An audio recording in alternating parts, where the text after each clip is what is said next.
Hello friends, अभी अभी आई बहुत बड़ी खबर। कर्मचारी भविष्य निधि संगठन अब भारत संचार निगम लिमिटेड यानी बीएसएनएल और महानगर टेलीफोन निगम लिमिटेड यानी एमटीएनएल से जमीन और इमारतें खरीदने की तैयारी है। इसका मकसद अपने बढ़ते सब्सक्राइबर बेस को देखते हुए पूंजीगत ढांचे को मजबूत करना है।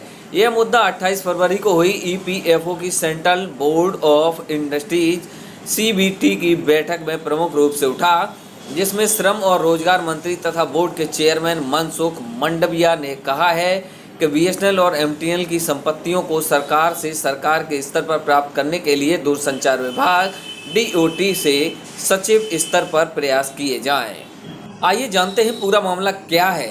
बिजनेस स्टैंडर्ड के एक लिखित सवाल के जवाब में ईपीएफओ ने बताया है कि वह केंद्र और राज्य सरकार तथा उनके उपक्रमों से जमीन और इमारतें खरीद या लीज पर अपने आधारभूत संरचना बढ़ा रहे हैं। इसी क्रम में वह बीएसएनएल और एमटीएनएल के साथ सक्रिय रूप से संपर्क में हैं ताकि उपर्युक्त लोकेशन पर जमीन या बिल्डिंग ली जा सके।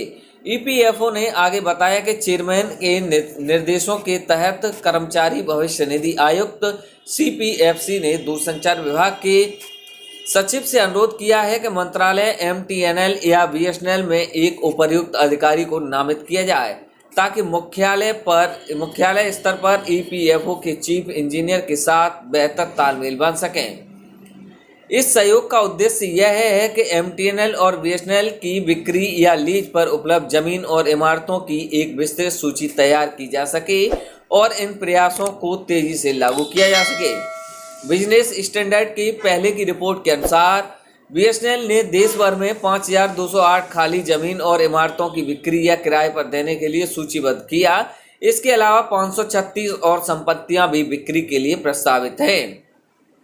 मार्च 2025 तक संचार राज्य मंत्री पेम्मा शानी चंद्रशेखर ने लोकसभा को जानकारी दी है कि बीएसएनएल और एमटीएनएल अपनी जमीन और इमारतों के मोनेटाइजेशन से क्रमशः 2387 करोड़ रुपए और 2134 करोड़ रुपए की कमाई है।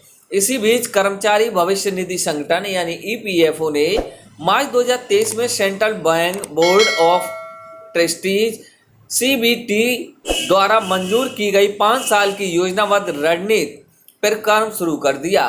इस योजना के तहत ईपीएफओ का लक्ष्य है अपनी भौतिक अवसंरचना को मजबूत करना ताकि उनके बढ़ते सब्सक्राइबर बेस की जरूरतों को पूरा किया जा सके। फिलहाल ईपीएफओ के लगभग 70 मिलियन सब्सक्राइबर हैं, जो कि अगले कुछ वर्षों में 100 मिलियन तक पहुंच सकते हैं। इस योजना के अंतर्गत ईपीएफओ का इरादा है कि वह देश भर में अपने सभी कार्यालयों के लिए खुद की इमारतें बनाएगा। अभी तक अधिकतर दफ्तर किराए की जगहों में संचालित हो रहे थे।